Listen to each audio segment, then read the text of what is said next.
There is a moment that every professional has experienced, and almost no one talks about honestly. You are in a meeting. A senior leader looks at you directly. They ask you a question, and something happens inside you. Not confidence, not clarity, something closer to panic, a quiet internal alarm, and before you can stop it, your mouth opens and words begin to pour out. Not sharp words, not precise words. Filler, justification, context that nobody asked for, a verbal spiral that started as an answer and became a performance of trying to seem competent rather than simply being competent. And the cruel irony is this: the more words you use to cover your uncertainty, the more uncertainty you broadcast.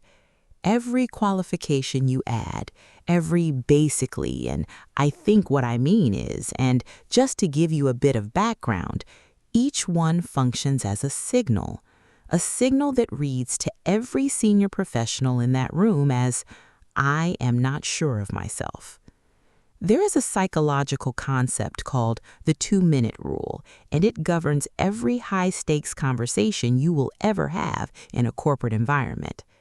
After approximately 2 minutes of hearing any single voice speak without a clear destination, the human brain begins to disengage. Not out of rudeness, out of wiring. The prefrontal cortex is evaluating signal-to-noise ratio in real time, and when the noise outweighs the signal, when there is no clear point, no confident conclusion, no purposeful stillness, it categorizes the speaker as low priority. That categorization is nearly impossible to reverse in the same meeting. This is not about introversion versus extroversion. This is not about confidence in the motivational poster sense of the word. This is about something far more structural, far more learnable, and far more permanently damaging when ignored. This is about the psychology of authority and why high-value professionals have mastered one skill above all others. They never over-explain. Before we break down the exact philosophical shift required to master this room, know that you do not have to figure out these linguistic boundaries on the fly. I have mapped out the exact word-for-word formulas for this scenario and every other high-stakes corporate situation into a highly concentrated, premium digital resource called How to Command Respect in 2 Minutes or Less, the High-Stakes Cheat Sheet. It is linked in the description below as a tactical insurance policy you can pull up on your phone 60 seconds before your next big meeting to eliminate rambling instantly. Now, let's look at the underlying philosophy.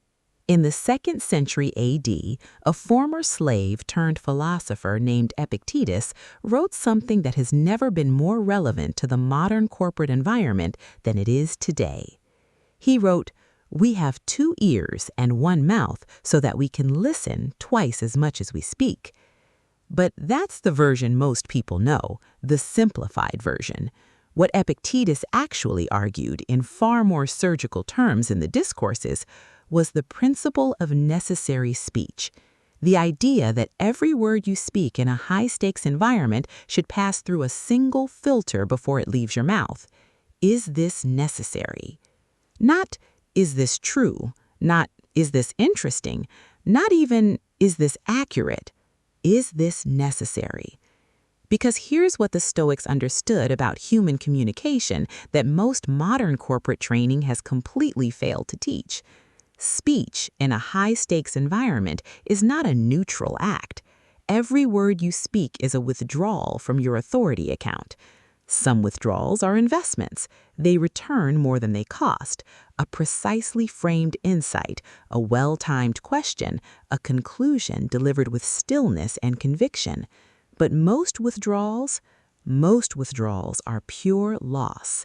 They are the verbal equivalent of nervous movement, filling dead air because dead air feels dangerous. And this is where traditional corporate advice falls apart completely. We have been told in training programs and management development courses by well-meaning mentors that visibility requires volume, that if you want to be seen as a leader, you must speak frequently, speak loudly, speak early, take up space, dominate the room. That advice is not just ineffective, it's actively counterproductive. Here's what the research in organizational psychology consistently demonstrates and what every truly senior leader already knows from experience. Authority is not performed through volume. Authority is perceived through restraint. When a person speaks constantly, the brain habituates to their voice. It becomes background noise, wallpaper, predictable. But the professional who speaks less, who listens with visible, engaged stillness, who pauses before responding, who delivers a single crystalline sentence where others would deliver a paragraph, that professional occupies a different category in the room's collective perception. They are classified as deliberate, and deliberate in a corporate environment is a proxy for dangerous. Dangerous in the best possible sense, unpredictable, precise, worth listening to. The Stoics had another concept directly applicable here: the impression and the response. Epictetus taught that between a stimulus, in our case a question, a challenge, a sudden spotlight, and your response exists a space. And in that space lives your entire professional reputation. The untrained professional collapses that space. The question arrives, and the response fires immediately, unfiltered, unexamined, driven by the fear of appearing slow or uncertain. The high-value professional expands that space deliberately. They understand that a 3-second pause before answering a boardroom question doesn't signal uncertainty. It signals consideration. It signals that their answer will be worth the wait. This is the mindset shift that changes everything. Stop treating silence as a problem to be filled. Start treating it as a tool to be deployed.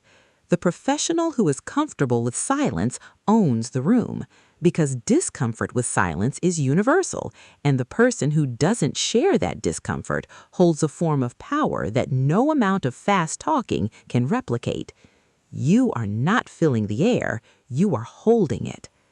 Now we move from philosophy into precision, because mindset without mechanics is inspiration without application, and inspiration without application doesn't get you promoted. It doesn't protect your earning potential. It doesn't shift the power dynamic in the room next Monday morning. So let me give you the framework.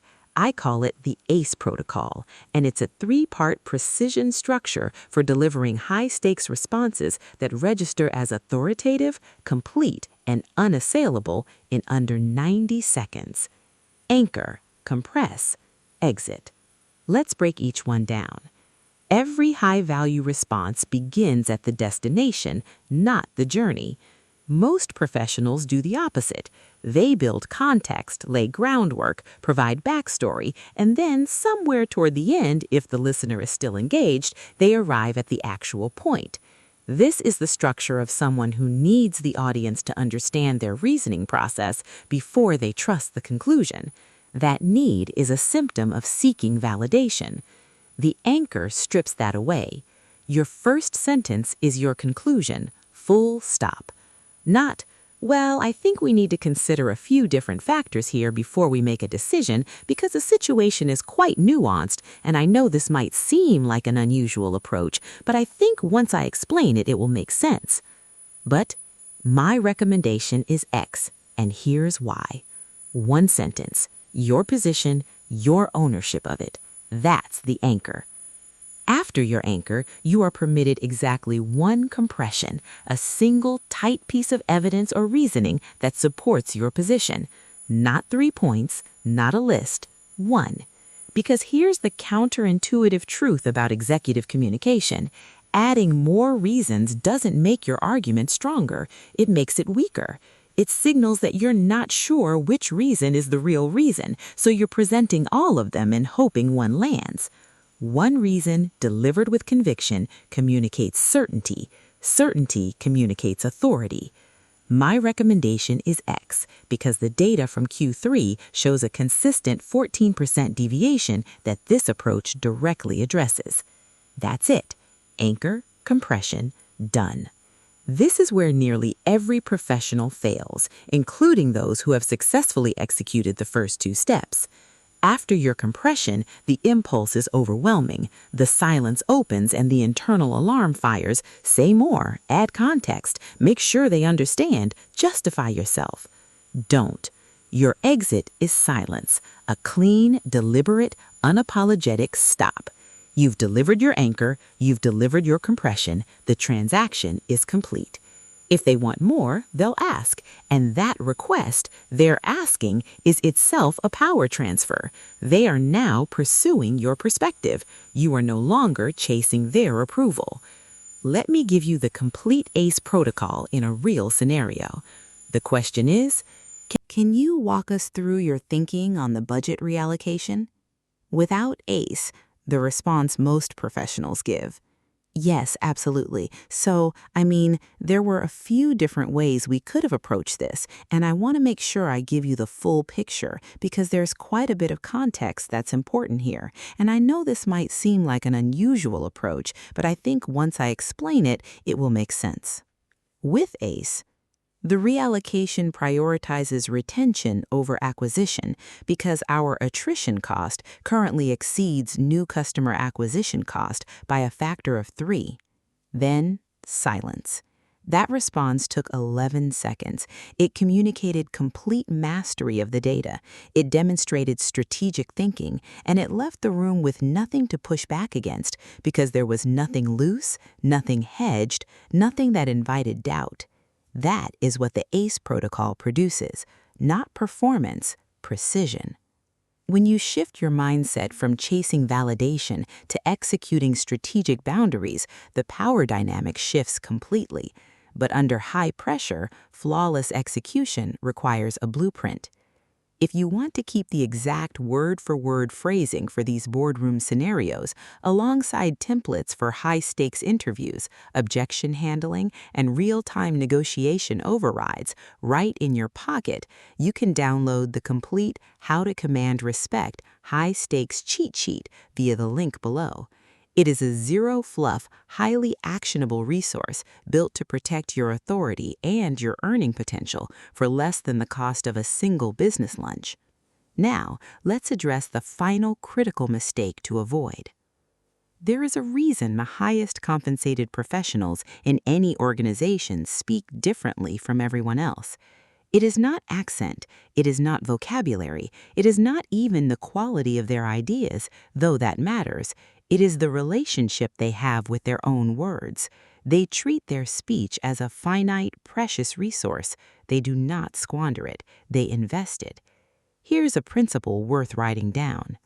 Your communication precision is a direct tax on your income ceiling. Every time you over-explain to a senior leader, you are quietly renegotiating how they perceive your value.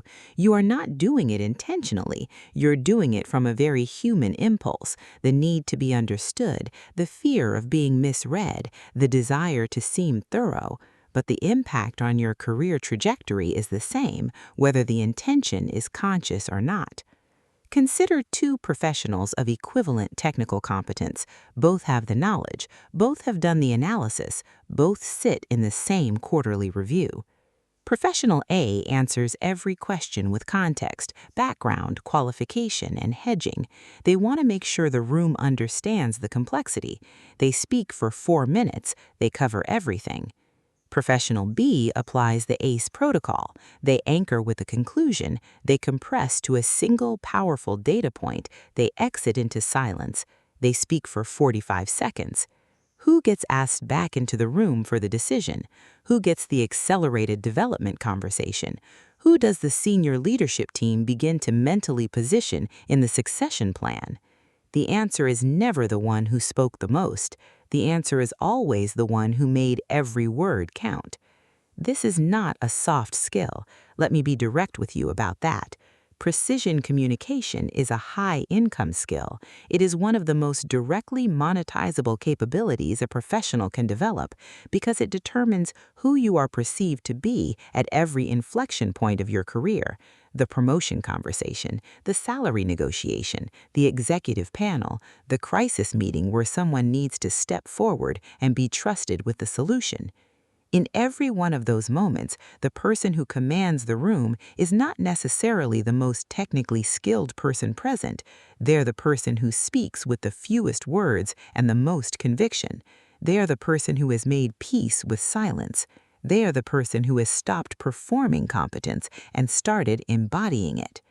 The Stoics called this apatheia, not indifference, but the absence of irrational reaction, the state of being unmoved by what is designed to unsettle you. In a boardroom context, that's not a philosophical luxury. It's a strategic asset worth more than any technical qualification on your CV. When you can sit in the silence after your answer and not rush to fill it, when you can let the room absorb your words without immediately undermining them with additions and apologies, you have achieved something that very few professionals ever reach. You have become the standard by which the room measures itself. True authority isn't about being the loudest voice in the room, it is about being the most controlled. If this psychological breakdown brought transformation to your professional life today, please hit the like button, share this with an ambitious colleague who is ready to step into executive authority, and subscribe to Thrive with Esther to join our circle of intentional professionals. Protect your time, protect your focus, and click the link below to arm yourself with the full high-stakes cheat sheet. Your journey to master the room continues with the video on your screen right now.